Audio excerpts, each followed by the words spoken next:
Kisah Dewi Rini menjadi nyamuk. Pada zaman dahulu, ada seorang lelaki bernama Joko. Joko mempunyai seorang isteri yang sangat cantik bernama Dewi Rini. Joko sangat menyayangi isterinya dan sanggup melakukan apa-apa sahaja untuk menyenangkan hati isterinya. Malangnya, Dewi Rini tidak pernah bersyukur. Dia hanya tertarik kepada pakaian dan perhiasan yang mahal-mahal yang tidak mampu disediakan oleh Joko. Suatu hari, Dewi Rini jatuh sakit. Tidak lama kemudian, dia pun meninggal dunia. Joko berasa sangat sedih, hidupnya menjadi tidak menentu. Hal ini menyebabkan Joko nekat untuk menghidupkan semula Dewi Rini. Joko menjual rumah dan kebunnya, lalu membeli sebuah sampan dan bekalan makanan. Selepas itu, Joko membungkus jasad Dewi Rini dan dimasukkan ke dalam sampan. Joko mendayung sampannya menuju sebuah gunung untuk bertemu Dewa Sakti. Setelah beberapa hari mendayung, sampailah Joko di kaki gunung itu. Joko menambatkan sampannya pada seketul batu besar. Dengan bersusah payah, Joko memanjat gunung itu.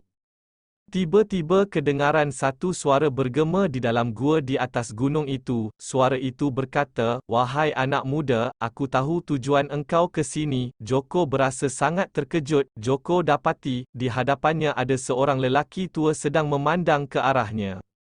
Tanpa berlengah, Joko bercerita kepada lelaki tua itu tentang isterinya lalu meminta tolong kepada lelaki tua itu untuk menghidupkan isterinya kembali. Malangnya, lelaki tua itu enggan untuk membantu Joko kerana katanya, isteri Joko merupakan seorang perempuan yang jahat. Katanya lagi, sekiranya dia menghidupkan isteri Joko, Dewi Rini tidak akan setia kepada Joko. Namun Joko tetap mendesak orang tua itu agar menunaikan permintaannya. Orang tua itu lantas mengatakan bahawa dia kasihan dengan Joko dan dia berjanji untuk menunaikan permintaannya. Dia meminta Joko untuk kembali ke sampan. Setelah itu, Joko diminta untuk mencucuk jarinya hingga berdarah dan memasukkan 3 titis darah Joko ke dalam mulut isterinya. Darah itu akan menghidupkan isterinya kembali. Lelaki tua itu turut mengingatkan Joko, sekiranya isterinya tidak setia kepada Joko, mintalah kembali 3 titis darah yang telah Joko berikan kepadanya. Selesai berkata demikian, orang tua itu terus gaib. Joko kembali ke sampannya dengan gembira. Joko pun melakukan pekerjaan seperti yang diarahkan oleh orang tua itu. Seketika itu juga, isterinya hidup kembali, bahkan isterinya lebih cantik daripada sebelumnya. Namun, Dewi Rini sedikit pun tidak berterima kasih, bahkan dia memarahi Joko kerana menjual rumah dan kebun mereka. Dia tidak berasa gembira hidup di dalam sampan kecil itu.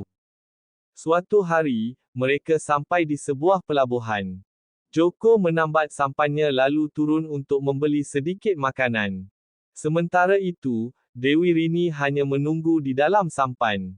Pada waktu itu, sebuah kapal besar milik seorang saudagar turut berlabuh di pelabuhan itu. Isteri Joko memandang ke arah kapal itu sambil hatinya berkata betapa nikmatnya tinggal di dalam kapal mewah seperti ini.